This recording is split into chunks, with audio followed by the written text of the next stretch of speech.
নমস্কার। আজ ৯ই ফেব্রুয়ারি রবিবার সকালবেলা হাওড়া স্টেশন থেকে ৭:৪৫-এর বন্দে ভারত এক্সপ্রেসে উঠে বসেছি। উদ্দেশ্য বোলপুর যাওয়া। আজকে শান্তিনিকেতনের আমি একটা ডে ট্রিপ করব আমার হাজব্যান্ডের সাথে। ট্রেনে উঠে গোলাপের স্টিক, 500 ml জলের বোতল আর বাংলা বা ইংলিশ নিউজ পেপার দেওয়া হলো। ট্রেন আমাদের সঠিক সময়ে 9:30টার মধ্যে বোলপুর স্টেশনে নামিয়ে দিল। বোলপুরে টোটো ভীষণভাবে অ্যাভেলেবেল আর লোকাল সাইট সিইং করার জন্য টোটো খুব ভালো। তো আমরাও স্টেশন থেকে একটা টোটো নিয়ে চলে আসলাম ভুবনডাঙ্গায়। ভুবনডাঙ্গায় একটা বাজার মতো রয়েছে। এখানে নানা রকম হ্যান্ডমেড জিনিসপত্র, মাটির জিনিস, হ্যান্ডমেড জুয়েলারিজ আর জামা কাপড়ের প্রচুর দোকান রয়েছে। তো ভুবনডাঙ্গায় আমরা একটু ব্রেকফাস্ট করে নিলাম লুচি তরকারি দিয়ে। তারপর আমরা ঢুকে পড়লাম বিশ্বভারতী ক্যাম্পাসে। এর আগেও আমরা আরও দুবার শান্তিনিকেতন এসেছি, কিন্তু তখন টোটোতে করে ঘুরেছিলাম। আর এইবারে আমার আসার মূল উদ্দেশ্য ছিল বিশ্বভারতী ক্যাম্পাসটা পায়ে হেঁটে ঘুরে দেখার জন্য। বিশ্বভারতীর মধ্যে প্রচুর গাছপালা আর সুন্দর ফুল রয়েছে শীতকাল বলে খুবই ভালো লাগছিল আমাদের ঘুরতে এই জায়গাটা। বেশ খানিকক্ষণ ঘুরে ফিরে আমরা ক্লান্ত হয়ে গিয়েছিলাম, তো তখন একটা টোটো করে নিলাম। আর টোটোতে করে আমরা এখন যাচ্ছি সোনাঝুরির হাট। সোনাঝুরির হাট বা খোয়াই, যেখানে আমরা পৌঁছে গেলাম। তারপর ওখানে আমরা টুকটাক অল্প স্বল্প কিছু শপিংও করেছিলাম, সেটা আপনাদের সাথে পরে আমি শেয়ার করব যে কী কিনলাম ওখান থেকে। সোনাঝুরির হাট এলাকাতে প্রচুর জামা কাপড়, বিছানার চাদর, হ্যান্ডমেড জুয়েলারি ইত্যাদির ছোট ছোট দোকান রয়েছে।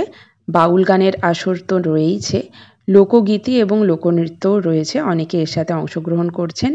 ওখানে কিছুক্ষণ ঘোরাফেরা করার পর আমরা পাশে যে ইউক্যালিপটাস গাছের ছোট ফাঁকা জায়গাটা রয়েছে, ওখানে আমরা পেপার বিছিয়ে নিজেদের মতো একটু টাইম স্পেন্ড করলাম। ফাঁকা জায়গা আর সেখানে প্রচুর পাখির কিচিরমিচির আওয়াজ, সব মিলিয়ে সময়টা আমাদের বেশ ভালোভাবে কেটে গেল। আমরা একটু গান বাজনা করলাম নিজেদের মতো। তারপর আমরা ওখান থেকে একটা টোটো নিলাম আর গেলাম লাঞ্চ করতে।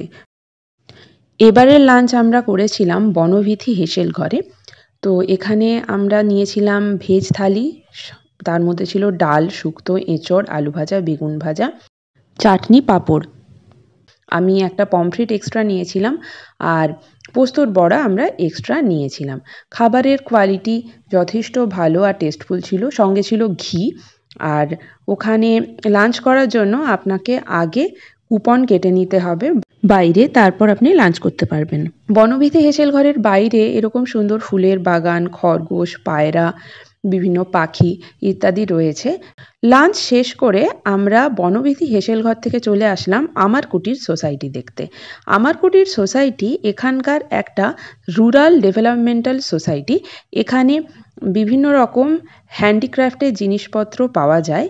আর এদের নিজেদেরও একটা রেস্টুরেন্ট আছে, যেটা হলো আমার কুটির হেসেল ঘর। আগেরবার আমরা ওখানেই লাঞ্চ করেছিলাম। আপনারা চাইলে সেই আমার কুটির হেসেল ঘরেও খেতে পারেন।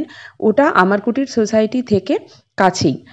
তো আপনারা যদি আমার কুটির সোসাইটিতে একটা সার্টেন অ্যামাউন্টের অ্যাবাভ শপিং করেন, তাহলে আপনারা আমার কুটিরের যে রেস্টুরেন্ট, ওখানকার জন্য লাঞ্চের কুপন ফ্রিতে পেতে পারেন। এটা আমি আগেরবার পেয়েছিলাম। তো আমার কুটির শোরুমে আমি ঢুকলাম আর ওখান থেকেও অল্প কিছু জিনিসপত্র শপিং করেছি।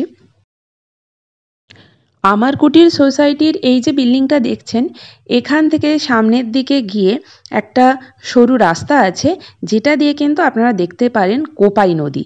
তো কোপাই নদী আমরা তখন দেখতে আসলাম।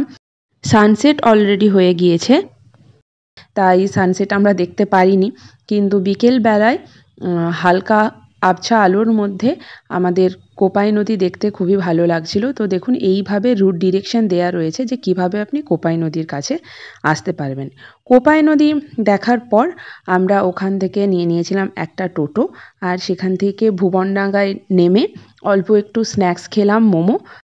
তারপর আমরা চলে গেলাম স্টেশনে। সন্ধ্যে 7টার বন্দে ভারত ধরে আমরা বাড়ি ফিরেছিলাম। আজকের ব্লগ এই অবধি। Thank you.